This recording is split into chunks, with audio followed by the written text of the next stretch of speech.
ನಮಸ್ಕಾರ. ಮುಖ್ಯಾಂಶಗಳು. 2020ರ ವೇಳೆಗೆ ದೇಶದ ಪ್ರತಿ ಬ್ಲಾಕ್ ಮಟ್ಟದಲ್ಲಿ ಜನೌಷಧಿ ಕೇಂದ್ರಗಳ ಸ್ಥಾಪನೆಗೆ ಅಗತ್ಯ ಕ್ರಮ, ಪ್ರಧಾನಿ ನರೇಂದ್ರ ಮೋದಿ. ಸಾಮಾಜಿಕ ನ್ಯಾಯ ರಕ್ಷಣೆಗೆ ಕೇಂದ್ರ ಸರ್ಕಾರ ಬದ್ಧ, ವಿಶ್ವವಿದ್ಯಾಲಯಗಳ ಬೋಧಕರ ನೇಮಕಾತಿಯಲ್ಲಿ ರೋಸ್ಟರ್ ಮೀಸಲು ಪುನರ್ಜಾರಿ, ಪ್ರಕಾಶ್ ಜಾವಡೇಕರ್. ಜಮ್ಮು ಬಸ್ ನಿಲ್ದಾಣದಲ್ಲಿ ಗ್ರೆನೇಡ್ ಸ್ಫೋಟ, ಕೆಲವೇ ಗಂಟೆಗಳಲ್ಲಿ ಆರೋಪಿಯನ್ನು ಬಂಧಿಸಿದ ಪೊಲೀಸರು. ಹಾಗೂ ಮುಂಬರುವ ಲೋಕಸಭಾ ಚುನಾವಣೆ, ಸೀಟು ಹಂಚಿಕೆ ರಣತಂತ್ರ ಕುರಿತು ಬೆಂಗಳೂರಿನಲ್ಲಿ ಕಾಂಗ್ರೆಸ್ ಹಿರಿಯ ನಾಯಕರ ಸಭೆ. ವಾರ್ತೆಗಳ ವಿವರ. ಕೈಗೆಟುಕುವ ದರದಲ್ಲಿ ಗುಣಮಟ್ಟದ ಔಷಧಗಳು ಜನಸಾಮಾನ್ಯರಿಗೆ ದೊರಕುವಂತೆ ಮಾಡಲು ಜನೌಷಧ ಪರಿಯೋಜನೆ ಜಾರಿಗೆ ತಂದಿರುವ ಕೇಂದ್ರ ಸರ್ಕಾರ ಈ ಕುರಿತು ಜನಜಾಗೃತಿ ಮೂಡಿಸಲು ಇಂದು ದೇಶಾದ್ಯಂತ ಜನೌಷಧಿ ದಿನ ಆಚರಿಸುತ್ತಿದೆ. ಈ ಕುರಿತು ಒಂದು ವರದಿ. ದೆಹಲಿಯಲ್ಲಿಂದು ನಡೆದ ಪ್ರಧಾನ ಸಮಾರಂಭದಲ್ಲಿ ಭಾಗಿಯಾದ ಪ್ರಧಾನಿ ನರೇಂದ್ರ ಮೋದಿ, ಆರೋಗ್ಯ ಆರೈಕೆ ವಲಯದಲ್ಲಿ ಸಮಗ್ರ ಬದಲಾವಣೆಯನ್ನು ತರಲು ಸರ್ಕಾರ ಮುಂದಾಗಿದ್ದು, ಈ ನಿಟ್ಟಿನಲ್ಲಿ ಸರ್ಕಾರದ ನಿಲುವಿನಲ್ಲಿ ಯಾವುದೇ ಗೊಂದಲವಿಲ್ಲ, ಬದಲಾಗಿ ಪರಿಹಾರವೇ ಎಲ್ಲ ಎಂದು ಹೇಳಿದ್ದಾರೆ. ದೇಶದ 652 ಜಿಲ್ಲೆಗಳಲ್ಲಿ 5,000ಕ್ಕೂ ಹೆಚ್ಚು ತಾಣಗಳಲ್ಲಿ ಯೋಜನೆಯ ಫಲಾನುಭವಿಗಳು, ಜನೌಷಧ ಮಳಿಗೆ ಮಾಲೀಕರು ಹಾಗೂ ಇತರರೊಂದಿಗೆ ವಿಡಿಯೋ ಕಾನ್ಫರೆನ್ಸ್ ಮೂಲಕ ಸಂವಾದ ನಡೆಸಿದ ಪ್ರಧಾನಿ, ಕೇಂದ್ರ ಸರ್ಕಾರ ಹಲವು ಪ್ರಮುಖ ಔಷಧಗಳ ದರವನ್ನು ನಿಯಂತ್ರಿಸಿದ್ದು, ಗುಣಮಟ್ಟದ ಔಷಧಗಳನ್ನು ಕೈಗೆಟುಕುವ ದರದಲ್ಲಿ ಬಡರೋಗಿಗಳಿಗೆ ಪೂರೈಸುತ್ತಿದೆ ಎಂದು ಹೇಳಿದರು. ಪ್ರಧಾನಮಂತ್ರಿ ಭಾರತೀಯ ಜನೌಷಧಿ ಪರಿಯೋಜನೆ ಜನರಿಗೆ ಉದ್ಯೋಗಾವಕಾಶಗಳನ್ನು ಒದಗಿಸುತ್ತಿದೆ ಎಂದರು. ಪ್ರಧಾನಮಂತ್ರಿಯಾಗಿ ತಾವು ಆರೋಗ್ಯ ಕ್ಷೇತ್ರಕ್ಕೆ ಹೆಚ್ಚಿನ ಒತ್ತು ನೀಡಿದ್ದು, ತಮ್ಮ ಅವಧಿಯಲ್ಲಿ 15 ಅಖಿಲ ಭಾರತ ವೈದ್ಯಕೀಯ ವಿಜ್ಞಾನಗಳ ಸಂಸ್ಥೆಗಳನ್ನು ನಿರ್ಮಿಸಲಾಗಿದೆ ಅಥವಾ ನಿರ್ಮಿಸಲಾಗುತ್ತಿದೆ ಮತ್ತು 31,000 ಎಂಬಿಬಿಎಸ್ ಹಾಗೂ ಸ್ನಾತಕೋತ್ತರ ಸೀಟುಗಳನ್ನು ವೈದ್ಯಕೀಯ ಕ್ಷೇತ್ರದಲ್ಲಿ ಹೆಚ್ಚಳ ಮಾಡಲಾಗಿದೆ ಎಂದು ವಿವರಿಸಿದರು. 1,000 करोड़ रुपए की बचत आप जैसे परिवारों को हुई है और अभी तो उसका ज्यादा प्रचार भी नहीं हुआ है, अभी तो शुरुआत है और हमारे सामान्य परिवार के 1,000 करोड़ रुपया बच जाए, ये अपने आप में बहुत बड़ी ताकत है. आजादी के 65 वर्षों में सिर्फ 7 एम्स बने थे. बीते 5 वर्ष में ही हमने 15 एम्स या तो बन चुके हैं या फिर बनने की प्रक्रिया तेज गति से आगे बढ़ रही है. इसी तरह देश को उत्तम मेडिकल प्रोफेशनल्स मिले, इसके लिए बीते 4-4.5 वर्ष में 31,000 एमबीबीएस और पोस्ट ग्रेजुएशन की सीटें हमने बढ़ाई है. ಸಂವಾದದ ವೇಳೆ ಹಲವು ಫಲಾನುಭವಿಗಳು ಜನೌಷಧ ಪರಿಯೋಜನೆಯಿಂದ ತಮ್ಮ ಕುಟುಂಬದ ವೈದ್ಯಕೀಯ ವೆಚ್ಚದಲ್ಲಿ ಭಾರಿ ಇಳಿಕೆಯಾಗಿದೆ ಎಂದು ಧನ್ಯವಾದ ಅರ್ಪಿಸಿದರು. ದೇಶದ ನಾಗರಿಕರಿಗೆ ಅಗ್ಗದ ದರದಲ್ಲಿ ಗುಣಮಟ್ಟದ ಔಷಧಿಗಳನ್ನು ಈ ಕೇಂದ್ರಗಳು ಒದಗಿಸುತ್ತಿದ್ದು, 2020ರ ಒಳಗೆ ದೇಶದ ಪ್ರತಿ ಬ್ಲಾಕ್ ಮಟ್ಟದಲ್ಲಿ ಜನೌಷಧಿ ಕೇಂದ್ರಗಳನ್ನು ಸ್ಥಾಪಿಸುವುದು ಸರ್ಕಾರದ ಗುರಿಯಾಗಿದೆ. ಕೇಂದ್ರ ರಾಸಾಯನಿಕ ಮತ್ತು ರಸಗೊಬ್ಬರ ಖಾತೆ ರಾಜ್ಯ ಸಚಿವ ಮನ್ಸುಖ್ ಮಾಂಡವಿಯಾ ಈ ಕುರಿತು ಮಾಹಿತಿ ನೀಡಿ, ಕಳೆದ 3 ವರ್ಷಗಳಲ್ಲಿ ಜನರಿಕ್ ಔಷಧಗಳ ಮಾರುಕಟ್ಟೆ ವ್ಯಾಪಕವಾಗಿ ಬೆಳೆದಿದ್ದು, ಪ್ರತಿಶತ 2ರಿಂದ 7ರಷ್ಟು ವ್ಯಾಪಾರ ಹೆಚ್ಚಿದೆ. ಜನರಿಕ್ ಔಷಧಿಗಳು ಪ್ರತಿಶತ 50ರಿಂದ 90ರಷ್ಟು ಅಗ್ಗವಾಗಿದ್ದು, ಸಾಮಾನ್ಯ ಜನರಿಗೆ ಅನುಕೂಲವಾಗಿದೆ. ಜನೌಷಧಿ ಕೇಂದ್ರಗಳ ಆರಂಭದಿಂದ ದೇಶದ ನಾಗರಿಕರ ಸುಮಾರು 1,000 ಕೋಟಿ ರೂಪಾಯಿಗಳಷ್ಟು ಹಣ ಉಳಿತಾಯವಾಗಿದೆ. ಹಲವರು ಜನೌಷಧ ಕೇಂದ್ರಗಳಿಂದ ಪ್ರಯೋಜನ ಪಡೆಯುತ್ತಿದ್ದಾರೆ ಎಂದರು. देश में हम जनौषधि दिन मना रहे हैं. देश में आज हमने 5,000 जनौषधि स्टोर ओपन किया है. 5,000 जनौषधि स्टोर पर कल प्रधानमंत्री जी वीडियो कॉन्फ्रेंस से बात करेंगे. 5,000 जनौषधि स्टोर ओपन हुआ है. 650 डिस्ट्रिक्ट कवर हुआ है और अगले दिनों में 2020 तक हमने सभी ब्लॉक स्तर पर जनौषधि स्टोर ओपन करके देश की जनता को एफोर्डेबल और क्वालिटी मेडिसिन उपलब्ध कराने के लिए हमने निर्णय किया है और 2020 तक देश में सभी ब्लॉक स्तर पर जनऔषधि स्टोर ओपन करके सस्ती दवाइयां हम उपलब्ध कराएंगे। ಪ್ರಧಾನಿ ನರೇಂದ್ರ ಮೋದಿ ಅಧ್ಯಕ್ಷತೆಯಲ್ಲಿ ನಡೆದ ಕೇಂದ್ರ ಸಚಿವ ಸಂಪುಟ ಸಭೆ ದೇಶಾದ್ಯಂತ ಪ್ರಾದೇಶಿಕ ವಾಯು ಸಂಪರ್ಕ ಸೇವೆ ಉತ್ತೇಜಿಸಲು 4,500 ಕೋಟಿ ವೆಚ್ಚದಲ್ಲಿ ಸೇವಾರಹಿತ ಮತ್ತು ಹೆಚ್ಚು ಬಳಕೆಯಾಗದ ವಿಮಾನ ನಿಲ್ದಾಣಗಳ ಪುನಶ್ಚೇತನ ಮತ್ತು ಅಭಿವೃದ್ಧಿಯ ಪ್ರಸ್ತಾಪಕ್ಕೆ ಅನುಮೋದನೆ ನೀಡಿದೆ. ಸಭೆಯ ಬಳಿಕ ವಿವರ ನೀಡಿದ ಕೇಂದ್ರ ಹಣಕಾಸು ಸಚಿವ ಅರುಣ್ ಜೇಟ್ಲಿ, ರಾಜ್ಯ ಸರ್ಕಾರಗಳು, ಭಾರತೀಯ ವಿಮಾನ ನಿಲ್ದಾಣ ಪ್ರಾಧಿಕಾರ, ನಾಗರಿಕ ವಸಾಹತುಗಳು, ಕೇಂದ್ರ ಸರ್ಕಾರದ ಸಾರ್ವಜನಿಕ ವಲಯದ ಘಟಕಗಳ ವ್ಯಾಪ್ತಿಯ ಸೇವಾರಹಿತ ಮತ್ತು ಹೆಚ್ಚು ಬಳಕೆಯಾಗದ ವಿಮಾನ ನಿಲ್ದಾಣಗಳ ಪುನಶ್ಚೇತನ ಮತ್ತು ಅಭಿವೃದ್ಧಿಯ ನಿರ್ಣಯ ಕೈಗೊಂಡಿದೆ. ಇದರಿಂದಾಗಿ ಸಣ್ಣ ನಗರಗಳು ಮತ್ತು ಪಟ್ಟಣಗಳು ವಾಯು ಸಂಪರ್ಕ ಪಡೆಯಲಿವೆ ಎಂದರು. ಅಟಲ್ ನಾವೀನ್ಯ ಅಭಿಯಾನವನ್ನು 2019-20 ಸಾಲಿನಲ್ಲಿ ಮುಂದುವರೆಸಲು ಮತ್ತು ಅಟಲ್ ಟಿಂಕರಿಂಗ್ ಪ್ರಯೋಗಾಲಯಗಳ ವಿಸ್ತರಣೆಗಾಗಿ 1,000 ಕೋಟಿ ರೂಪಾಯಿಗಳ ಯೋಜನೆಗೆ ಅನುಮೋದನೆ ನೀಡಲಾಗಿದೆ. ಇದು ಯುವಜನರಲ್ಲಿ ನಾವೀನ್ಯತೆಯ ಕಲ್ಪನೆಯನ್ನು ಉತ್ತೇಜಿಸಲಿದೆ ಎಂದರು. ಈ ಮಧ್ಯೆ ದೆಹಲಿಯಲ್ಲಿಂದು ನಡೆದ ಆರ್ಥಿಕ ವ್ಯವಹಾರಗಳ ಕುರಿತ ಕೇಂದ್ರ ಸಚಿವ ಸಂಪುಟ ಸಮಿತಿ ಸಭೆ ಸಕ್ಕರೆ ಕಾರ್ಖಾನೆಗಳಿಗೆ 2,790 ಕೋಟಿ ರೂಪಾಯಿ ಮೊತ್ತದ ಹೆಚ್ಚುವರಿ ನಿಧಿಗೆ ತನ್ನ ಅನುಮೋದನೆ ನೀಡಿದೆ ಎಂದರು. ಬಡ್ಡಿ ಸಹಾಯಧನದ ಈ ಅನುಮೋದನೆಯು ಮೌಲ್ಯವರ್ಧನೆಯೊಂದಿಗೆ ಪೆಟ್ರೋಲ್ ಜೊತೆಗೆ ಎಥನಾಲ್ ಅನ್ನು ಬೆರೆಸುವ ಕಾರ್ಯಕ್ರಮದಡಿಯಲ್ಲಿ ಎಥನಾಲ್ ಪೂರೈಕೆಯ ಮೂಲಕ ಸಕ್ಕರೆ ಕಾರ್ಖಾನೆಗಳ ಹಣ ಹರಿವನ್ನು ಹಾಗೂ ಅವುಗಳ ಆರ್ಥಿಕ ಸ್ಥಿತಿಯನ್ನು ಉತ್ತಮಪಡಿಸಲಿದೆ. ಇದು ಸಕಾಲದಲ್ಲಿ ಕಬ್ಬು ಬೆಳೆಗಾರರ ಬಾಕಿ ಪಾವತಿಗೂ ನೆರವಾಗಲಿದೆ ಎಂದರು. सुप्रीम कोर्ट ने यह फैसला किया कि कंसर्न्ड डिपार्टमेंट्स जो हैं यूनिवर्सिटी के, उनको एक यूनिट माना जाएगा और इसमें तीनों reserve categories SC, ST, OBC, इस निर्णय की वजह से उनका रिप्रेजेंटेशन बिल्कुल कम हो गया, कुछ का तो नेग्लिजिबल हो गया और इस वजह से लेकर उस अंडर रिप्रेजेंटेशन को करेक्ट करने के लिए आज जो central educational institution reservation in teachers अकाडर है ವಿಶ್ವವಿದ್ಯಾನಿಲಯಗಳ ಬೋಧಕರ ನೇಮಕಾತಿಯಲ್ಲಿ ರೋಸ್ಟರ್ ರೀತಿಯ ಮೀಸಲು ಕಲ್ಪಿಸುವ ಅಧ್ಯಾದೇಶಕ್ಕೂ ಸಂಪುಟ ತನ್ನ ಅನುಮೋದನೆ ನೀಡಿದೆ ಎಂದರು.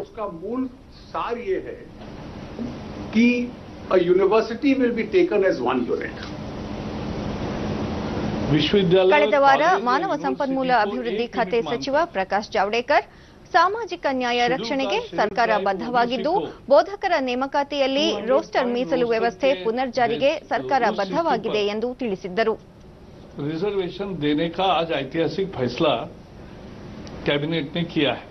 रिव्यू पिटीशन का फैसला 2 सप्ताह पहले आ गया और हमने तुरंत ये निर्णय किया कानूनी सलाह से और आज अध्यादेश के बारे में कैबिनेट ने निर्णय लिया. ये सामाजिक न्याय की बड़ी पहल है. ಜಮ್ಮು ಕಾಶ್ಮೀರ ರಾಜ್ಯದ ಜಮ್ಮು ನಗರ ಬಸ್ ನಿಲ್ದಾಣದಲ್ಲಿಂದು ಮಧ್ಯಾಹ್ನ ತೀವ್ರ ಸ್ವರೂಪದ ಗ್ರೆನೇಡ್ ಸ್ಫೋಟ ಸಂಭವಿಸಿದ್ದು 32 ಮಂದಿ ಗಾಯಗೊಂಡಿದ್ದು ಒಬ್ಬ ವ್ಯಕ್ತಿ ಮೃತಪಟ್ಟಿದ್ದಾರೆ. ತಕ್ಷಣವೇ ಶೋಧ ಕಾರ್ಯಾಚರಣೆ ನಡೆಸಿದ ಪೊಲೀಸರು ಘಟನೆ ಸಂಭವಿಸಿದ ಕೆಲವೇ ಗಂಟೆಗಳಲ್ಲಿ ಯಾಸಿರ್ ಜಾವೇದ್ ಭಟ್ ಎಂಬ ಆರೋಪಿಯನ್ನು ಬಂಧಿಸಲು ಯಶಸ್ವಿಯಾಗಿದ್ದು, ಈತ ಹಿಜ್ಬುಲ್ ಮುಜಾಹಿದ್ದೀನ್ ಉಗ್ರಗಾಮಿ ಸಂಘಟನೆಯ ನಿರ್ದೇಶನದ ಮೇರೆಗೆ ಈ ಕೃತ್ಯ ಎಸಗಿದ್ದಾನೆ ಎಂದು ಜಮ್ಮು ಐಜಿಪಿ ಎಂಕೆ ಸಿನ್ಹಾ ತಿಳಿಸಿದ್ದಾರೆ. ये प्राथमिक स्थिति है, सूचनाएं जुटाई जा रही हैं, पुलिस वहां पर पहुंची हुई है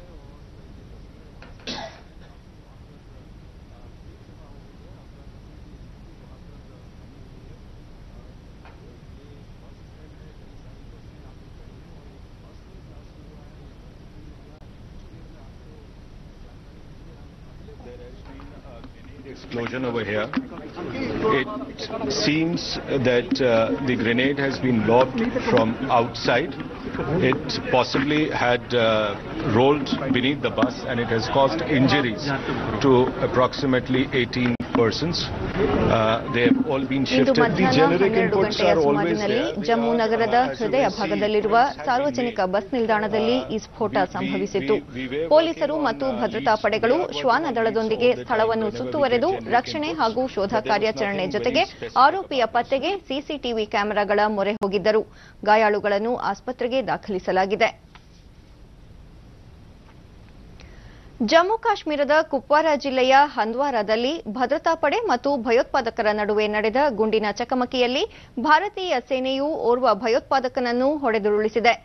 ಭಯೋತ್ಪಾದಕರು ಅಡಗಿರುವ ಮಾಹಿತಿ ಮೇರೆಗೆ ಕಾರ್ಯಾಚರಣೆ ಕೈಗೊಂಡ ಸೇನೆ ಕುಪ್ವಾರ ಜಿಲ್ಲೆಯ ಹಂದ್ವಾರದ ಕ್ರಾಲ್ಗುಂದ್ ಪ್ರದೇಶದಲ್ಲಿ ಮತ್ತೋರ್ವ ಭಯೋತ್ಪಾದಕ ಅಡಗಿರುವ ಮಾಹಿತಿ ಹಿನ್ನೆಲೆಯಲ್ಲಿ ಶೋಧ ಕಾರ್ಯವನ್ನು ಮುಂದುವರೆಸಿದೆ.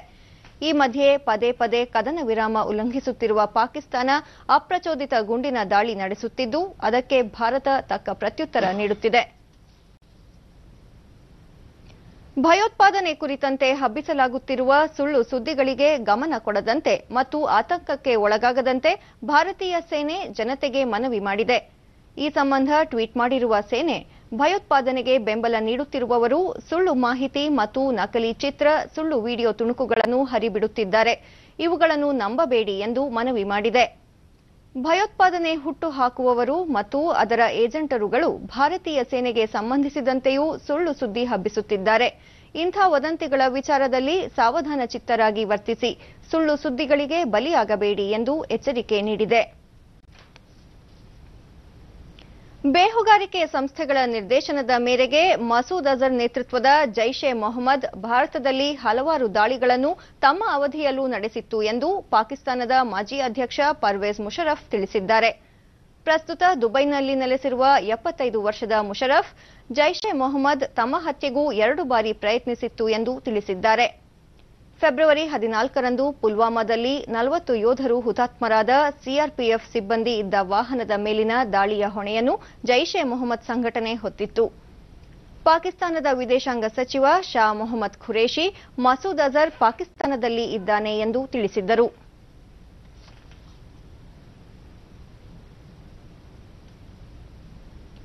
ಶ್ರೀ ಅರಬಿಂದೋ ಕಾಲೇಜಿನ ನೂತನ ಕಟ್ಟಡಗಳನ್ನು ಆರೋಗ್ಯ ಮತ್ತು ಕುಟುಂಬ ಕಲ್ಯಾಣ ಸಚಿವ ಶಿವಾನಂದ ಪಾಟೀಲ್ ಬೆಂಗಳೂರಿನಲ್ಲಿಂದು ಉದ್ಘಾಟಿಸಿದರು. ಬಳಿಕ ಅವರು, ಯಾವುದೇ ಸಂಸ್ಥೆಯಲ್ಲಿ ಸಣ್ಣ ಪುಟ್ಟ ಭಿನ್ನಾಭಿಪ್ರಾಯ ಸಹಜ, ಅವುಗಳನ್ನು ಮರೆತು ಎಲ್ಲರೂ ಒಗ್ಗೂಡಿ ಕೆಲಸ ಮಾಡಿದಾಗ ಉತ್ತಮ ಶಿಕ್ಷಣ ನೀಡಲು ಸಾಧ್ಯ. ಈ ಮೂಲಕ ಗುಣಮಟ್ಟದ ಶಿಕ್ಷಣಕ್ಕೆ ಆದ್ಯತೆ ನೀಡುವಂತೆ ಸಲಹೆ ನೀಡಿದರು. 50 ವರ್ಷ ಒಗ್ಗಟ್ಟಾಗಿ ಈ ಸಂಸ್ಥೆಯನ್ನ ಕಟ್ಟಿಕೊಂಡು, ಆದರೆ ಕರ್ನಾಟಕದಲ್ಲಿ ಅನೇಕ ಹಿರಿಯರನ್ನ ಇವತ್ತು ನಾವು ನೆನೆಯಲೇಬೇಕು. ವಿಶೇಷವಾಗಿ ಮಠಾಧೀಶರು ಸರ್ಕಾರ ಮಾಡದೇ ಇರತಕ್ಕಂಥ ಕೆಲಸವನ್ನ ಪ್ರಾರಂಭಿಕ ಹಂತದಲ್ಲಿ ಮಾಡಿರ್ತಕ್ಕಂಥದ್ದು. ವಿಶೇಷವಾಗಿ ನಿಮ್ಮ ಕಣ್ಣೆದುರಿಗೆ ಸಿದ್ಧಗಂಗಾ ಶ್ರೀಗಳನ್ನ ನಾವು ನೆನೆಯಲೇಬೇಕು. 8,000 ಮಕ್ಕಳಿಗೆ ಪ್ರತಿನಿತ್ಯ ಊಟ ಕೊಟ್ಟು ವಿದ್ಯಾದಾನವನ್ನ ಮಾಡಿರ್ತಕ್ಕಂಥದ್ದು ಸಮಾಜ ಎಂದು ಕೂಡ ಮರೆಯುವುದಿಲ್ಲ.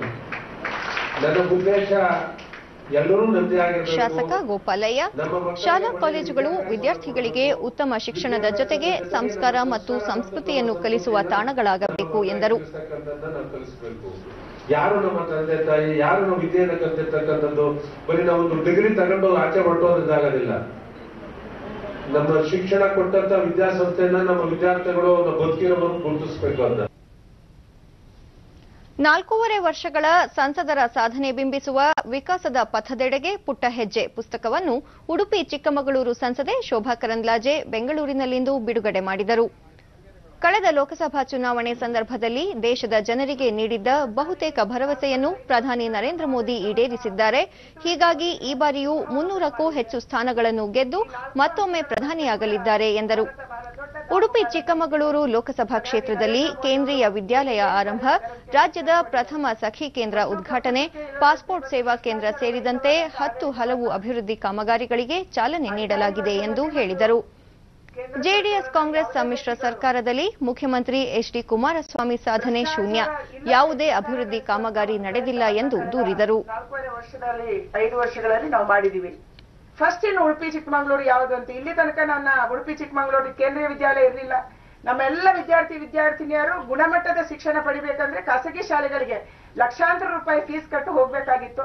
ಆದ್ರೆ ಇವತ್ತು 2 ಜಿಲ್ಲೆಗಳಲ್ಲಿ ಕೇಂದ್ರೀಯ ವಿದ್ಯಾಲಯ ಮೊದಲ ಬಾರಿಗೆ ಆರಂಭ ಆಗಿದೆ. ನನಗೆ ಇವತ್ತು ಉಡುಪಿನಲ್ಲಿ ಪಾಸ್ಪೋರ್ಟ್ ಕಚೇರಿಯನ್ನ ಆರಂಭ ಮಾಡಿ ಅಲ್ಲಿ ಕೇವಲ 8 ತಿಂಗಳ ಅವಧಿಯಲ್ಲಿ ಸುಮಾರು 8,000 ಯುವಕ ಯುವತಿಯರಿಗೆ ಜನರಿಗೆ ನಾವು ಪಾಸ್ಪೋರ್ಟ್ ಅನ್ನ ವಿತರಣೆ ಮಾಡುವಂತ ಒಂದು ಕೆಲಸ ಮಾಡಿದೀವಿ.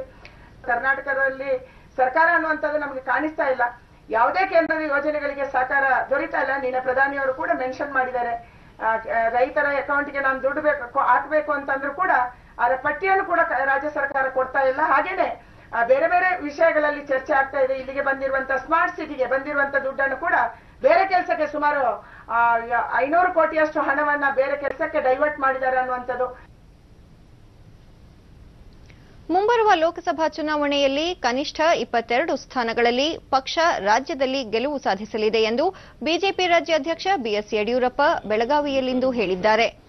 ಮುಖ್ಯಮಂತ್ರಿ ಎಚ್ಡಿ ಕುಮಾರಸ್ವಾಮಿ ನೇತೃತ್ವದ ಸಮ್ಮಿಶ್ರ ಸರ್ಕಾರ ಎಲ್ಲಾ ರಂಗಗಳಲ್ಲಿ ವಿಫಲವಾಗಿದೆ.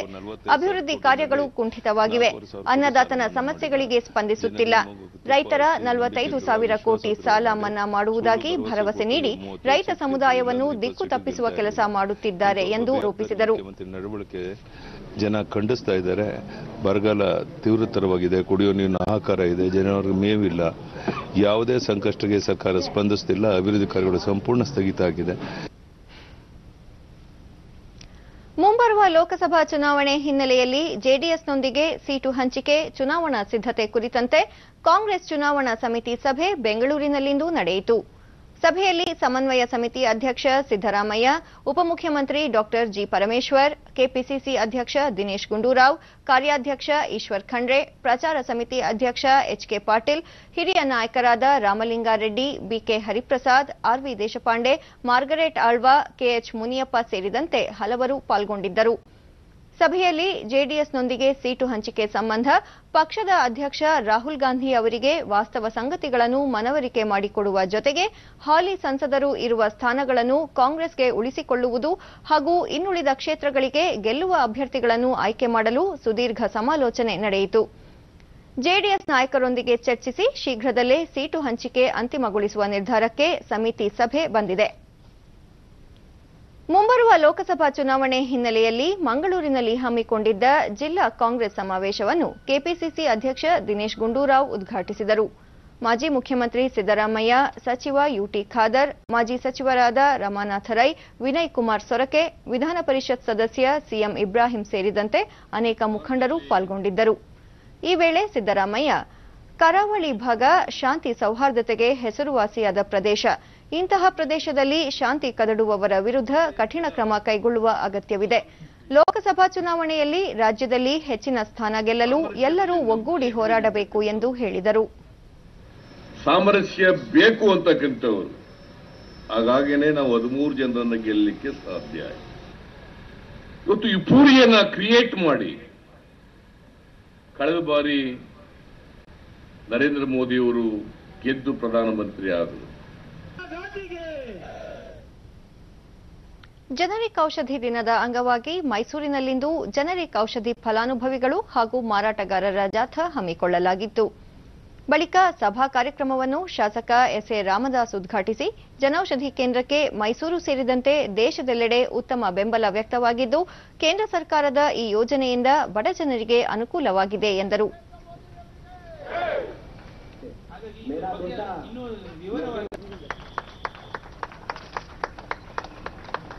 ಇವತ್ತು ಪ್ರತಿಯೊಂದು ಕೇಂದ್ರಗಳಲ್ಲಿ ಮೈಸೂರಿನಲ್ಲಿ ಇಲ್ಲಿಯವರೆಗೆ 1,60,000 ಜನ ಜನೌಷಧವನ್ನ ತೆಗೆದುಕೊಳ್ತಾ ಇದ್ದಾರೆ. ಮೈಸೂರಿನಲ್ಲಿ ಒಂದು 30ರಿಂದ ಅಂದ್ರೆ ನಮ್ಮ ಲೆಕ್ಕಾಚಾರದ ಪ್ರಕಾರದಲ್ಲಿ ಸುಮಾರು 20 ಕೋಟಿಗಿಂತ ಹೆಚ್ಚು ವ್ಯವಹಾರಗಳಾಗಿದೆ. ಜನಗಳಿಗೆ ಉಳಿದಿರಲು ಎಷ್ಟು ಮೈಸೂರಿನವರಿಗೆ ಗೊತ್ತಾ? 70 ಕೋಟಿ ರೂಪಾಯಿಗಳು ಸೇವಿಂಗ್ಸ್ ಆಗಿದೆ ಮೈಸೂರಿನವರಿಗೆ. ಇಷ್ಟೆಲ್ಲ ಜನರ ಬಗ್ಗೆ ಸಂಸದ ಪ್ರತಾಪ್ ಸಿಂಹ, ಮೈಸೂರು ನಗರವನ್ನು ಸ್ವಚ್ಛ ಮೈಸೂರು ಮಾಡುವ ಜೊತೆಗೆ ಸ್ವಾಸ್ಥ್ಯ ಮೈಸೂರು ಮಾಡುವುದು ನಮ್ಮ ಉದ್ದೇಶ. ಪ್ರಧಾನಿ ನರೇಂದ್ರ ಮೋದಿ ಜಾರಿಗೆ ತಂದ ಜನೌಷಧಿ ಮಳಿಗೆಗೆ ಉತ್ತಮ ಪ್ರತಿಕ್ರಿಯೆ ವ್ಯಕ್ತವಾಗಿದೆ ಎಂದು ಹೇಳಿದರು. ನಿರ್ಮಾಣ ಮಾಡಬೇಕಾದ ಅವ್ರ ಕನಸು, ಅವ್ರ ಜೊತೆ ನಾನು ಕೂಡ ಕೆಲಸ ಮಾಡ್ತೀನಿ ಅಂತ ಹೇಳಿ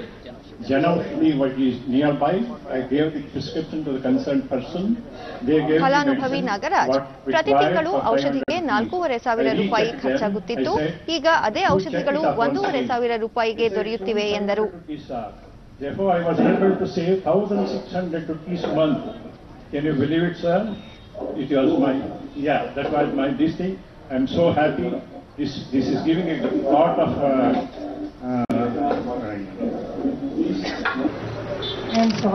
ಮತ್ತೊಬ್ಬ ಫಲಾನುಭವಿ ಸುಹಾಸಿನಿ, ಬೇರೆ ಅಂಗಡಿಗಳಲ್ಲಿ ಹೆಚ್ಚಿನ ದುಡ್ಡು ಕೊಟ್ಟು ಔಷಧಿ ಖರೀದಿಸಬೇಕಾಗಿತ್ತು. ಜನೌಷಧಿ ಕೇಂದ್ರಗಳಲ್ಲಿ ಗುಣಮಟ್ಟದ ಔಷಧಿಗಳನ್ನು ಕಡಿಮೆ ಬೆಲೆಗೆ ಖರೀದಿಸುತ್ತಿದ್ದು, ಇದರಿಂದ ಅನೇಕ ರೋಗಿಗಳಿಗೆ ಅನುಕೂಲವಾಗಿದೆ ಎಂದು ತಿಳಿಸಿದರು. ಜನೌಷಧಿ ಕೇಂದ್ರಗಳನ್ನು ಉತ್ತರ ಕನ್ನಡ ಜಿಲ್ಲೆಯ ಹಲವು ಭಾಗಗಳಲ್ಲಿ ಆರಂಭಿಸಲಾಗಿದ್ದು ನಾಗರಿಕರಿಂದ ಉತ್ತಮ ಪ್ರತಿಕ್ರಿಯೆ ವ್ಯಕ್ತವಾಗಿದೆ. ಕುಮಟಾ ತಾಲೂಕಿನ ಸರ್ಕಾರಿ ಆಸ್ಪತ್ರೆಯಲ್ಲಿ ಜನೌಷಧಿ ಕೇಂದ್ರ ಸ್ಥಾಪಿಸಲಾಗಿದ್ದು ಕಡಿಮೆ ದರದಲ್ಲಿ ಉತ್ತಮ ಗುಣಮಟ್ಟದ ಔಷಧಿಗಳು ದೊರೆಯುತ್ತಿವೆ. ಕೇವಲ ಸರ್ಕಾರಿ ಆಸ್ಪತ್ರೆಗೆ ಬರುವ ರೋಗಿಗಳಿಗೆ ಮಾತ್ರವಲ್ಲದೆ ಹೊರಭಾಗದ ಗ್ರಾಹಕರು ಕೂಡ ಔಷಧಿಗಳನ್ನು ಖರೀದಿಸುತ್ತಿದ್ದಾರೆ.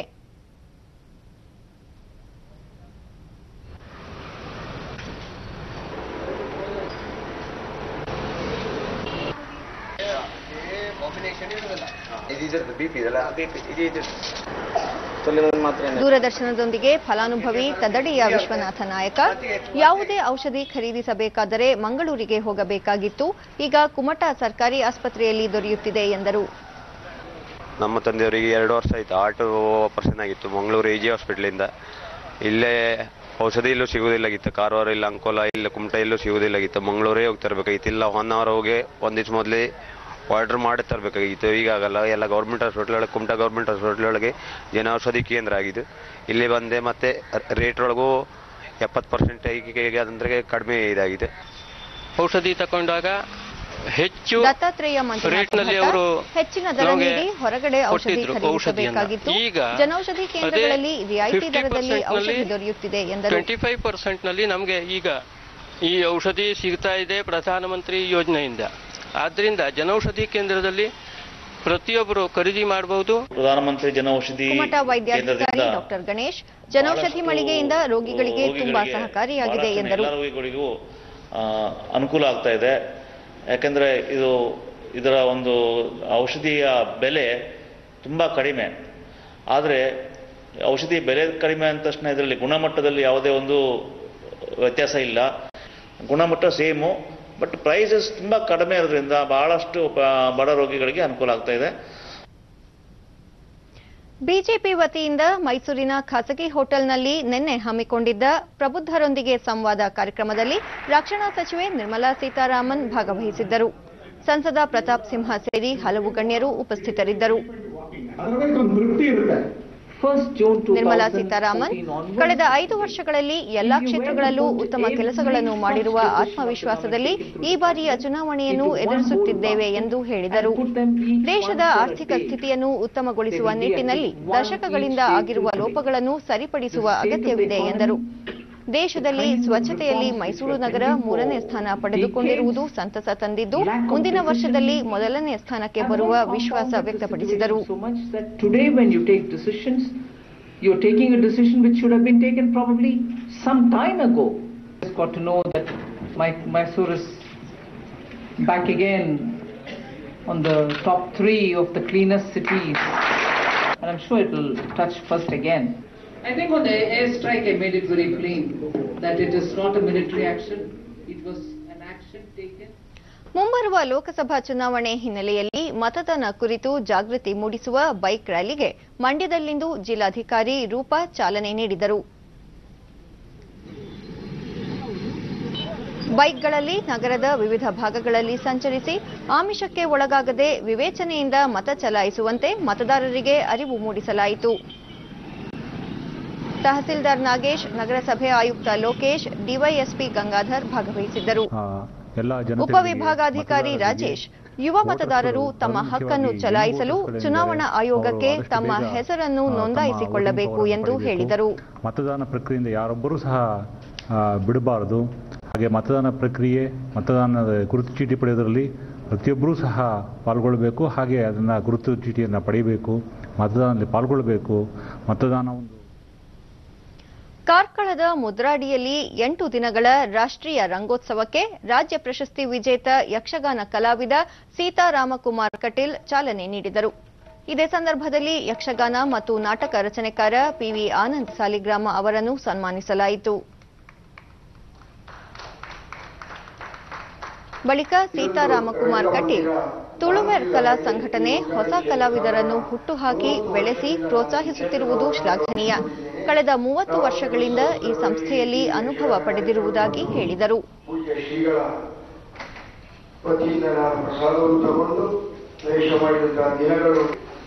ಹಾಗೆ ಇದೊಂದು ರಂಗಮಂದಿರದಂತಹ ಒಂದು ಪಂಚಾಂಗವನ್ನು ಹಾಕಿದ್ದು ನಾನು ನೋಡಿದ್ದೇನೆ.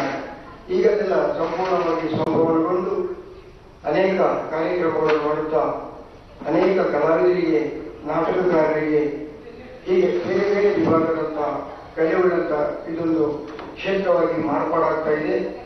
ಆಸುಪಾಸಿನ ನಾಟಕದವರೆಲ್ಲ ಪಿವಿ ಆನಂದ್ ಸಾಲಿಗ್ರಾಮ ತುಳುವೇರ್ ಸಂಘಟನೆ ರಾಜ್ಯಕ್ಕೆ ಒಂದು ಮಾದರಿ ಸಂಸ್ಥೆಯಾಗಿ ಬೆಳೆದಿದ್ದು ಅನೇಕ ಕಲಾವಿದರಿಗೆ ಬದುಕು ರೂಪಿಸಿದೆ ಎಂದರು. ದೇಶದಾದ್ಯಂತ ಇರುವಂತಹ ವ್ಯಕ್ತಿಗಳನ್ನ ಕರೆಸಿ ಈ ಭಾಗದಲ್ಲಿ ನಾಟಕಗಳನ್ನ ಮಾಡುವುದರ ಮುಖಾಂತರವಾಗಿ ಸಹೃದಯ ಪ್ರೇಕ್ಷಕರಿಗೆ ಒಂದು ಅತ್ಯುತ್ತಮವಾಗಿರುವಂತಹ ಮನೋರಂಜನೆಯನ್ನ ಕೊಡುವಂತಹ ಕೆಲಸವನ್ನ ಮಾಡ್ತಿರುವಂತಹ ಈ ನಮ್ಮ ತುಳುವೇರ್ ಕಲಾ ಸಂಘಟನೆಗೆ ನಿಜವಾಗಿಯೂ ನಾವು ಅಭಿನಂದನೆಯನ್ನ ಸಲ್ಲಿಸಬೇಕು.